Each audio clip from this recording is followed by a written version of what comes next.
Полезные фразы на казахском языке. Тема время. Уақыт. Қашан келесің? Во сколько ты придешь?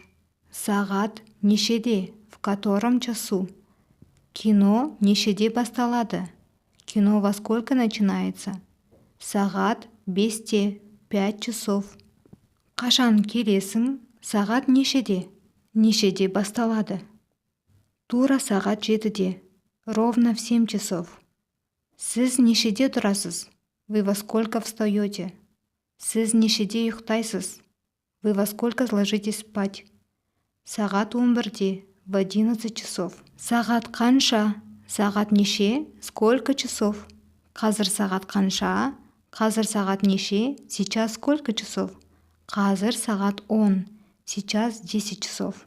Попробуйте ответить на вопрос сағат неше. Либо сағат қанша.